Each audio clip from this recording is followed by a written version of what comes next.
everyone, and welcome to today's webinar, proudly hosted by BCC Research. My name is Ryan Brothwell, Director of Marketing here at BCC Research, and I'll be your host and moderator for today's session. We're thrilled to have you with us for the second part of our AI-focused series. Last time, we explored how artificial intelligence is transforming marketing and market research. Today, we'll be taking the conversation in an exciting new direction, AI and competitive strategy. Competitive landscapes are shifting faster than ever before. Traditional models that businesses have relied on for decades are being disrupted, and AI is now at the heart of how many organizations identify opportunities, challenge rivals, and build long-term resilience. To help us unpack this heady topic, we brought together two excellent thought leaders. First up is Greg Johnson, who's the Associate Director of Consulting at BCC Research. Greg brings deep experience in market intelligence and strategic consulting, helping clients make sense of complex industries and chart a path forward. Today, Greg is joined by Alex Chausovsky. Alex is a market intelligence strategist and keynote speaker, and currently serves as Director of Analytics and Consulting at Bundy Group. He has delivered over 1,000 global presentations with insights featured in the Wall Street Journal, the BBC, and NPR, and held prior leadership roles at ITR Economics, IHS, and the Miller Resource Group. Today, Greg and Alex will share their perspectives on how AI is not just transforming tactics, but redefining the very foundation of competitive strategy. So before we actually start, I just wanted to quickly give you an overview of today's agenda. First, we'll explore how AI is reshaping traditional models of competition across several different industries. Next, Greg and Alex will walk us through practical applications, some real-world examples, and the biggest challenges companies face in adoption. Then we'll turn our attention to the future outlook, what's next for AI and strategy over the next 3 to 5 years. Finally, we'll wrap up by showing how BCC Research's AI vertical can help your organization stay ahead of the curve. On that note, may I please ask that you post your questions in the chat, and we'll be happily address them at the end of the panel. Can I also ask that if you see someone else's name come up as you've joined the webinar, to just quickly rename yourselves, and it should fix up that bug. Right, to address or to start the official panel discussion, the first question is aimed at you, Alex. Okay, let's start with the big picture. How is AI reshaping the traditional models of competitive strategy across industries, and what are the most important shift leaders need to understand? Yeah, thanks a lot for that great question. It's a good way to start the conversation, I think. And, to answer the question, I'm going to talk about two different responses. One has to do with the ability that AI has elevated the human mind for trend recognition and how that applies to market intelligence specifically. And the second part that I'll answer will deal with competitive analysis specifically. So, most people don't recognize that AI is extremely good at detecting patterns that are unrecognizable to humans or that we wouldn't naturally think of. So, what I've seen really elevate the market research game is instead of using generative AI tools to do basic information retrieval like a Google search, market intelligence professionals should be using that tool to find the connections between patterns that they might not recognize on their own, meaning that they can ask the tool to analyze why a certain trend is taking place. They can ask what are the underlying factors behind it. And then based on the response, they can ask what actions their organization should be taking to achieve a certain outcome. Very few people in the industry of market intelligence or business intelligence are currently doing this. And I think this is some of the low-hanging fruit available. In terms of competitive analysis, you can use AI to analyze a competitor's position, especially competitors that are public or that publish a lot of information about their business.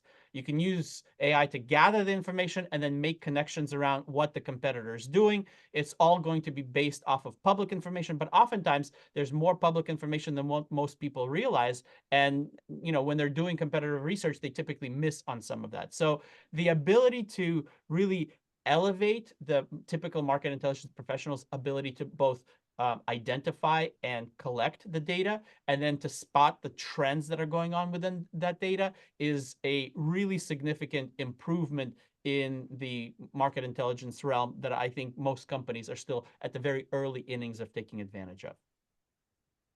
Perfect. I really like your answer about elevating the traditional models. It kind of shows how AI is not just this new overwhelming technology, but can kind of elevate what we currently doing. Greg, on that note, can you share some of the real-world examples where organizations have successfully integrated AI into their competitive decision-making processes? Yeah, certainly. So, as I think much of our audience is aware, AI is quite good at at writing software, developing software, even potentially rewriting its own software, which may or may not be outside of the realm of something we want. What people may not realize is AI is also actually being used to help design its own hardware. So next, kind of the next wave of AI chips are being developed, with Google, Intel, NVIDIA. All three of these companies are actually using AI to help, with that competitive advantage to accelerate and optimize their development for these chips to make them more powerful and more efficient. Some of the other things we're seeing in the market is the use of machine learning models. This is really helping these companies automate these complex design processes. So it's taking, manual human engineering processes that used to take months or years, and really speeding that up into weeks and days. One example, if we look at Google specifically, is they've used AI to help design their TPUs, which are tensor processing units. So, utilizing AI to help improve the performance and efficiency of these chips, and design configurations even beyond what human designers have been able to achieve as far as these efficiency gains. Really with AI, a lot of it comes down to energy and the ability to increase compute power at a more efficient, less energy intensive way. So the fact that these companies are not just using AI, as Alex said, kind of like a souped up Google search, but actually using them in the core of their operations and their strategic advantage over competitors is really key.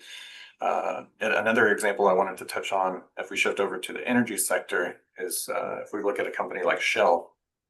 They've actually made AI really a cornerstone of their digital transformation across the company. So they're using AI both for their upstream and downstream operations. For specifically in upstream, they're looking at using AI for their oil and gas exploration. So that's using AI to analyze seismic data, recognize those patterns, as Alex mentioned, that a human might miss, and really this helps geologists helps geologists identify promising drill sites, or drill sites that were maybe overlooked, and I think ultimately it's going to lead to greater accuracy with and efficiency in those exploration investments. So beyond those examples I mentioned, I think we're seeing a clear shift in the market where AI is now not just being used and utilized in a kind of high level information gathering way, but it's more frequently being used for kind of an operational or strategic level decision making. And those areas historically have only been reserved for human expertise. Perfect. I really like the example you gave of Shell, because it's a clear example of AI not just in this floating idea, but being used actively. There's so much investment in the space at the moment. I think just without fail, there will be some busts. On that note, Alex, all of these opportunities obviously also come with challenges. So what do you see as the biggest barriers organizations face when trying to align AI with their strategic goals? I think it's information overload, right? It's kind of the frozen deer in the headlights problem, which is where there's so much potential they don't even know where to start. And my recommendation is, first and foremost, you have to continue to keep yourself educated. You have to understand what are the latest developments. For example, most organizations, when they think about using AI, it's that kind of Google search example that we listed before, but or they do use AI to do a single action at a time. But in the last year, there's been some great developments. One called reasoning models, where you can list out all of the data that you want to capture, the analysis you want to run, why it's important, and what the outcome that you're looking to achieve is, and then actually have AI go to work on tasks over the course of 10 to 15 minutes, right? That's one example. Another functionality called deep research is also changing the game. So allowing companies and organizations in the public sector as well to gather first massive amounts of data, analyze it holistically, and then create specific reports and plans to achieve certain outcomes. So, instead of letting analysis paralysis kind of prevent you from entering the field, just keep up with the latest developments and try to dabble a little at a time. Try to make sure that somebody has the responsibility to think about and keep up with the latest developments in the AI landscape, and then try to apply some at first basic and then increasingly complex uses of AI within your organization to achieve some of that nice progress that you're looking for. Perfect. It's a great answer. I think it's incredibly important, as you said, to not only take in information, but take in the right information. On that note, Greg, I'm going to ask you to break out your crystal ball for a second, if you wouldn't mind, and just ask you how you see AI's role in competitive strategy evolving in the next 3 to 5 years. As a market researcher, we love to forecast things and predict, and the accuracy of those predictions, can sometimes be called into question. But it's a fun exercise, and I think it's helpful to do. So as far as AI's role in strategy and helping corporations move beyond their competition, I think it ultimately all comes down to trust, right? So how can an organization trust AI, and to what degree can they trust AI to actually have that autonomy? So in my view, as AI grows over the next few years, we'll continue to see the shift from AI being used as a support tool to a true driver of change in the market. So not just using it to analyze data or find patterns in the data, but actually helping business leaders test new ideas and experiment, simulate market scenarios. And all this really leads to is the leader being able to make faster and smarter decisions. So I imagine most everyone is adopting AI to some degree, but I think the growth is not going to be from the advanced strategic advantage is not going to come from simply using AI, but it's really about integrating it into the core processes, how companies plan, innovate, and compete against their top competition.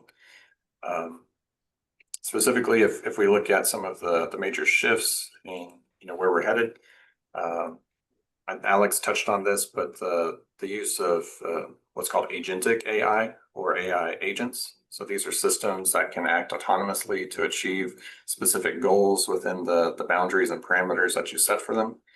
I think this is really going to streamline a lot of the, let's say, simpler tasks, but even some of the more complex tasks where you would typically want a human making that decision. More and more trust over time is going to be developed in the AI as really ultimately it comes down to, is the AI delivering the results? And as we see AI deliver the results for all these business cases, that's really where that trust is going to, I think, steamroll as we go forward. If we specifically dive into sectors like manufacturing and energy, we could see AI guiding future things like resource allocation, help optimize supply chain and logistics, as well as obviously the growing need for sustainability trade-offs. So I know various trade shows, companies like AWS, they're very much in sync with sustainability and the decisions being made to actually, as far as carbon footprint and things of that nature, to actually improve decisions based on kind of that sustainability filter. Yeah, I think, I think right now humans want to be in the loop, and for a good while, humans will continue to be in the loop of those decision-making processes. But yeah, I think over time that trust will be transferred to the AI to make more and more of those decisions. And if I can add something here, I think we're quickly recognizing that our limitations require us to be able to transfer some of that trust to tools that can expand our capabilities beyond the normal human reach.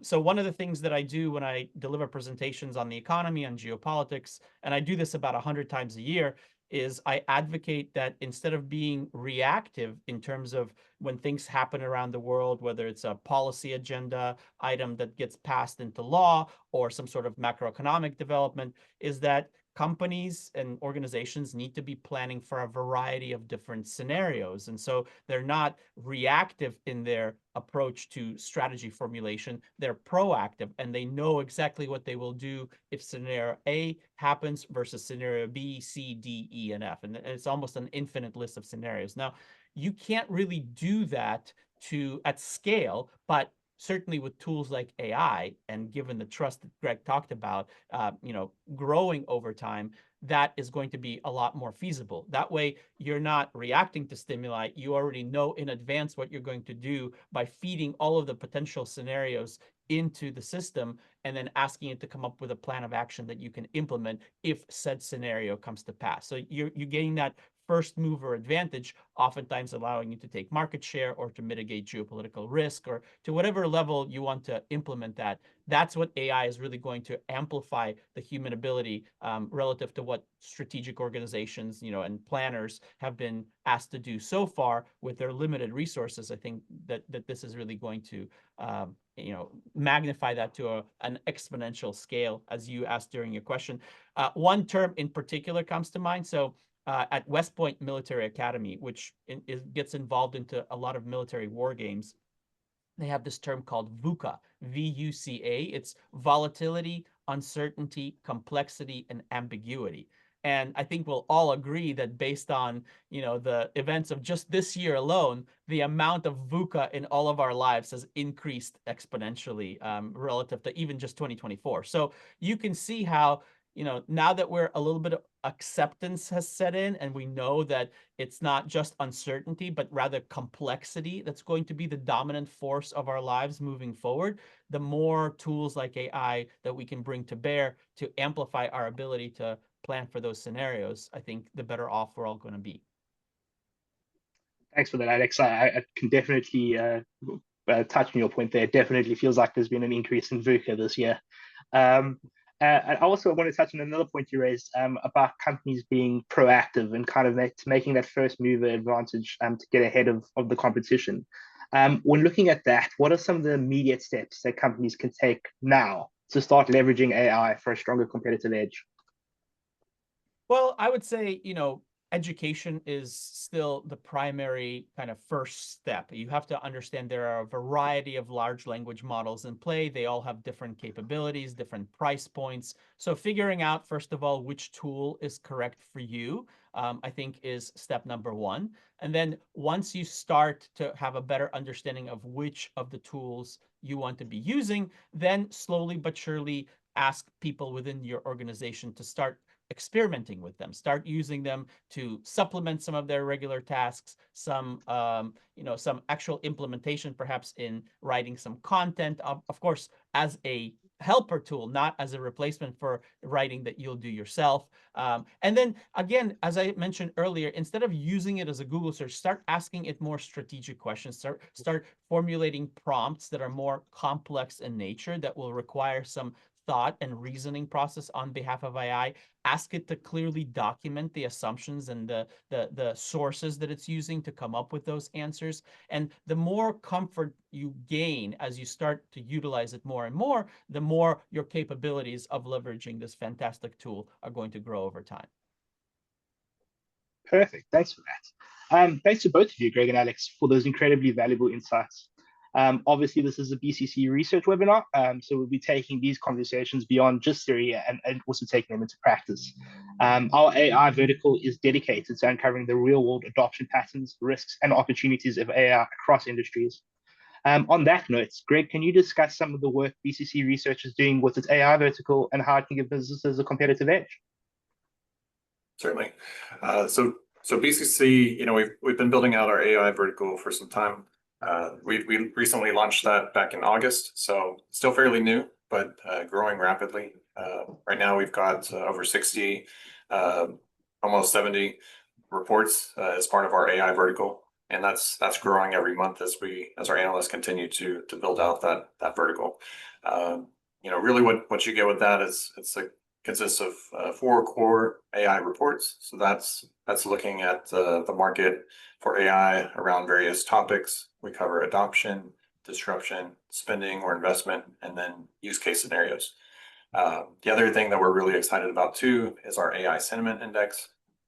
So with that's a monthly snapshot report. Essentially, we go out and we survey 50 plus industry leaders across various industries and verticals, and really hone in on I think 4 to 5 key questions about their perceptions, what they prioritize, how they're really acting upon AI. So we're able to give our BCC members almost near real time insights into how this market is adapting and changing, and how companies can kind of keep pace with this kind of rapid constant change. Beyond those kind of beyond those core reports and the sentiment index, we're also releasing short form, or what we're referencing as pulse reports. So these are looking at very specific markets. So really, any of our market focused research at BCC, we're also diving into the impact of AI on that market. And that's what's contained in these pulse reports. So, for example, one that we recently released was diving into the impact of AI in the food and beverage market. As you can imagine, food quality and safety is paramount in that sector. And so really, I think what that report touches on is the ability of AI implemented with some really key technology around machine vision. So that's basically not human eyes doing the inspection, but actually machines and cameras with AI doing the back end analysis. It's really leading to kind of a shift in that market, allowing food and beverage producers to detect safety issues and any product defects at a much more accurate rate. Perfect. Of course, I would encourage everyone to kind of take a look at our AI vertical websites, all our information. And if there's any information you feel like you'd need, please feel free to reach out and we'd be happy to assist. Of course, BCC Research isn't the only one that's looking at competitive strategy. Alex, I know you are working directly on a new platform. Can you tell us about it? Yeah, absolutely. So the platform that you're referencing is basically a geopolitical forecasting and risk management platform. It's a very cool tool to help companies cope with the huge amount of information and analysis that is expected of them in this VUCA time, as I mentioned earlier. The platform has a few key capabilities. It has an incident feed that can be customized to look for specific search terms or pieces of content that is both using publicly available information and some social media networks like Telegram, as well as Instagram and Twitter. And it's able to basically provide you with a curated source of information on a particular topic that will ease the burden of trying to keep up with it all from an infinite amount of sources in the web. The tool also has a future element to it. There are forecasting reports from a company called New Lines Institute that's a geopolitical foreign policy think tank based in Washington, D.C. that produces quarterly and annual forecasts in terms of highlighting the kind of trend and the directionality of developments in some of the hotspot areas around the world. That includes the Russia-Ukraine conflict. It includes the Middle East theater, and also the Indo-Pacific, so tension between China and Taiwan, and kind of some of the Western allies that Taiwan has there. And most importantly, it has the capability to simulate. So I talked about the scenario planning element earlier. This particular platform gives you the ability to implement geopolitical simulations. So you can create hypothetical events that might happen in the near to medium term future. You can see how both government actors and company actors will respond. So I'll give you an example. If there is a flare-up of tension in the Middle East, and in this case, it's more severe than what we saw a few months ago, and Iran decides to close the Strait of Hormuz, for example, and that affects 20% of the global oil flow, that will obviously have a huge impact of a surge in oil prices. The Yemeni Houthi rebels will likely also start to significantly increase attacks on shipping through the Red Sea, which is responsible for 20% of global trade, and that has real world implications to which companies need to react to in terms of their pricing, their inventory management, supply chain diversification, strategic risk management. So the platform is really designed to use both human inputs and AI inputs, because the AI component of the platform allows to geolocate and map the occurrence of all of these events. It allows, through an agentic feature, to search the reports in terms of understanding the near-term and long-term implications of these things. And it has a trade flow mapping function that you can specify particular materials like steel, copper, or aluminum, or even particular products like semiconductors or circuit boards, and show how specific geopolitical developments will affect the trade flows of those goods, so you can kind of plan supply chain diversification or alternate sourcing methods. So it's a really powerful tool. If people are interested in learning more, they can reach out to me at alex@3dmconsulting.com, and I'll be happy to tell them more about it. So that's what I've been working on for the past 6 months, and really excited to launch it soon to open content for people to use. Thanks for that, Alex. As you said, I find that particularly arena fascinating, and just seeing how AI can kind of change competitive strategy and geopolitics is both, I think, incredibly cool and quite scary in some ways. Looking a little bit closer to home, Greg, we have a question for the chat here from Sam Hopkins. He's wanting to know how AI is changing traditional business structures, and he asks, they ask, are you noticing changes in willingness of junior analysts to do the grunt work of data gathering? How do we balance higher level analysis with the need for junior roles to earn their stripes? It's an interesting question, and it makes me think back when I was a very junior analyst. So Alex was my very first boss 13 plus years ago in the market research industry, and there very much is still a need for junior analysts to learn, to join an organization and really learn how to think through these scenarios in a logical, methodical way. And that is somewhat of a risk of AI, right? Is we can ultimately use it to outsource all of our thinking to a certain degree if we want to go that route. So I would probably say organizations still need to utilize AI, but probably put some some boundaries and some bumpers in the process. It even comes back to universities and kind of some of the guidelines and boundaries that they have for their students. Because you don't want to limit that learning and that education process, because ultimately, as a junior analyst grows and becomes a senior leader in a business, it is ultimately going to stunt their growth to a certain extent.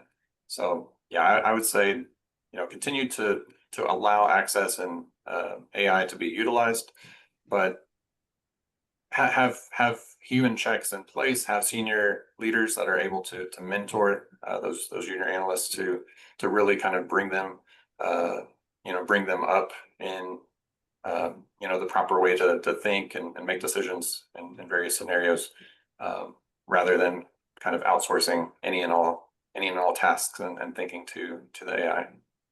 If I can add a comment here, I think AI is limited to in some capacity in the sense that it only knows what has happened before, right? All of these large language models have been fed existing information, and they still struggle to this day to come up with novel, innovative concepts, right? Something that hasn't been tried before because it hasn't been taught that that's even possible. And that's where I think a junior analyst plus AI can be a really powerful tool, because they bring kind of the hunger, first of all, of wanting to prove themselves and really kind of bring something new to the table. And they're now empowered with this super amazing tool that can give them access to an incredible amount of information and processing power. And if they can bring a fresh idea and then use AI to amplify that idea, I think that there's a 1 + 1 = 3 scenario here that can easily be seen. And the other element is when new people come into an organization, and in this case, junior analysts, they bring in great new sources of information. So one of the things that I should have mentioned earlier that I didn't is that my advice to to companies only like entering the fray with AI is identify a few key experts, subject matter experts, and knowledge leaders in the space, and follow them on LinkedIn or on other social media places. One of the people I went to, for example, to get some help with coming up with content for this material, his name is Nick Pericle. He specializes in AI applications for the distribution community, but he's a real expert in terms of that vertical space plus AI capabilities. And so that's the kind of functionality that a new person might be able to say, hey, by the way, did you know about this guy? We should be following him. We should be taking his recommendations. And that's something that a more seasoned analyst is, I think, less likely to do, just because they're kind of, to have this approach of, I've been around, I kind of know what I need to know, and I don't need to pay as much attention to SMEs in other fields. Perfect. Thanks for that, Alex. I think that actually feeds into another question we've received from chat from Jamie McCain, who asks, if all of these companies are using the same tools, AI, Sora, ChatGPT, Sora, OpenAI, etc., how do they differentiate themselves competitively? Is that a question for me? Yes, sorry. Okay. Well, here's a perfect example. I will go to something that Nick shared with me in a LinkedIn exchange. He mentioned that Perplexity specifically is a tool that not a lot of people have used, but it's essentially a much better way to search the web and to gather information. It's a tool that interprets your request and then breaks down that request into many different searches. It will easily search 20 or 30 sites and then bring you back sources with a summary of what those are. You can push this further by having it look for unique sources or certain points of view, and then also the underlying data that these sources come from, whether that's from a government source or from a research firm or something like that. So he identified Perplexity specifically as something that stands out, that's not like other large language models in terms of its capabilities. And that's exactly the kind of expertise and knowledge that you would need those SMEs for. So I would say, not all AI models are created equal. They all have their own unique strengths and weaknesses, and understanding what those are is a key part of engaging with the technology. Perfect. And then I've received another question from Hull Kirkwood, and I'll ask this to both of you and just let you mull it over quickly. What about the current state of hallucinations and misinformation? How is that impacting the current models? Is it something that we need to be concerned about if we're using it in a competitive angle? Greg, you want to take that one, or should I? I'll jump in here. So, I mean, it's still certainly an issue, and kind of, my personal recommendation is treat the response that AI gives you as kind of a jumping off point. I've caught many issues where it just feeds you some either wrong information, or maybe the information looks good at surface level, but it's not. You dive a level deeper and it's not quite 100% accurate, right? So I think it's, again, it comes back to that trust level. How much trust can we give AI to feed us accurate information? I think we're still kind of in a feeling out point with that. So if you build into your processes the the ability to kind of make AI an iterative process where you ask it one question and then you push back and kind of challenge some of the underlying thoughts and assumptions behind the answer, or even call into question some of the sources that it pulled, or yeah, I mean, it can take multiple rounds of back and forth to really whittle down and get rid of some of those issues with hallucinations, and kind of get to the heart of the matter of really what you're looking for. It's also really challenging because oftentimes when you ask AI a question, if you're not an expert in that field, you don't know what you don't know, and you don't know enough to know that the AI is actually feeding you wrong information. So, I'd say also start with, as Alec mentioned, key subject matter experts who really know, the industry or their field, and have them be the ones that actually test it for specific knowledge. So that way you can actually verify with a human knowledge and experience that it's actually giving you, accurate and trustworthy info. Obviously, Alex, you're dealing with geopolitics and quite heady topics there. Is that much the same answer? How do you deal with hallucinations? My response would involve, prompt engineering. I think that this is a still relatively nascent field that is increasingly becoming more and more important, is knowing how to ask the right questions and what parameters to set in the way that AI can respond to those questions.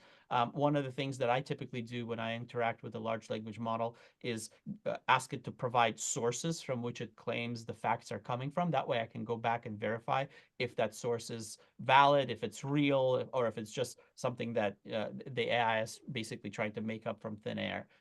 But I would say, the more you engage with it, the more comfortable you get in writing a prompt that is quite complex in nature. I mean, typically my prompts are paragraphs, sometimes multiple paragraphs, where I'm outlining the expectations, where I'm outlining all the facts involved. Well, it's not just a Google search, right? You can't use it as such and expect to get good quality results. The more parameters, the more definitions that you set for the response, the better quality of response you'll get. But I agree with Greg in the sense that, you do need to realize that it's not going to be flawed, that you do need to go back and verify what you're being told instead of just rolling with it, because the ramifications of an erroneous response or a hallucination could be quite significant, especially in a corporate environment. So I would caution people to, take what they get back from AI right now with a grain of salt. And as Greg mentioned, it's just the starting point. It shouldn't be the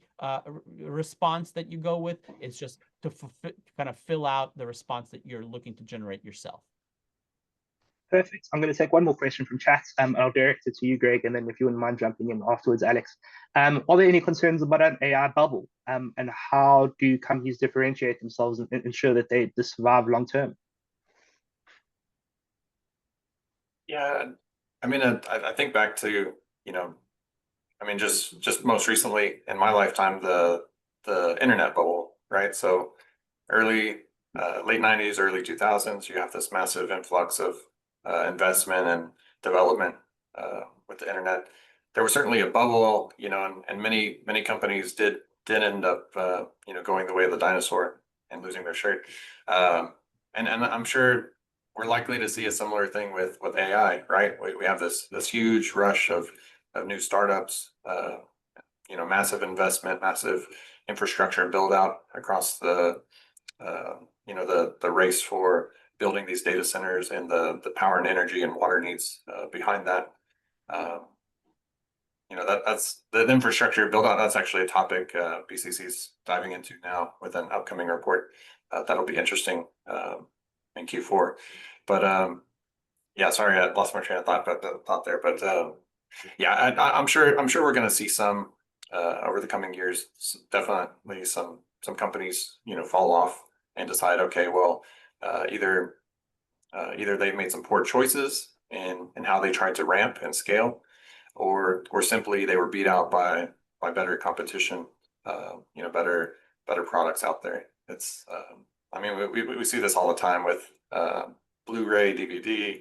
That there's always a race for who's offering the best products, the best value for money. And AI is no different, but I think it's going to have long-term staying power, in a similar way that we've seen with the internet, right? The internet hasn't, while there was a bubble pop 20, 25 years ago, we're all still using it in our daily life. So I think AI will be similar to that. Yeah, my response would be to first clarify, when they say bubble, are they talking about the stock market and company valuations, or are they talking about the amount of investment that's actually going into the sector? So in terms of the stock market valuations, I think that they are quite frothy. If you look at any historical comparison, we're now above some of even the 2000, 2001 kind of internet bubble type of valuations. But the question really here is, can the productivity gains and the optimization that AI can drive, can they justify that level of future earnings expectations? And I think that what we're starting to see is that whereas we had very limited understanding of how those productivity gains were going to pan out, as recently as a year or two ago, we're now seeing some of the traction and actually seeing those productivity improvements. And so I'm not overly concerned that if there is a bubble, it's going to be as massive as 2000. I think when you look at the level of investment that these technology giants are doing into and across the spectrum of each other, right?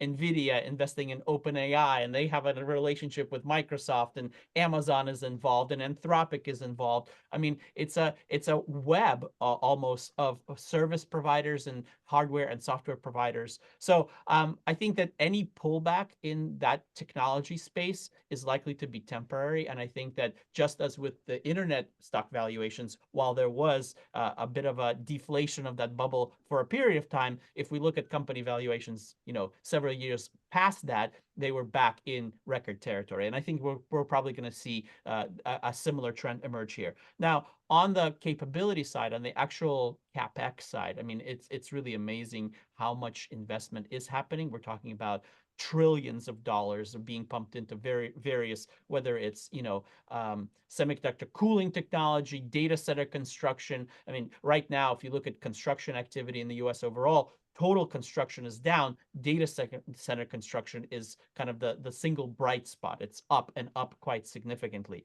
I think that trend will continue, in particular, in terms of getting more compute power, right? Because the more these large language models, the more information that they're processing, which is being fed every day, the more compute power they'll need.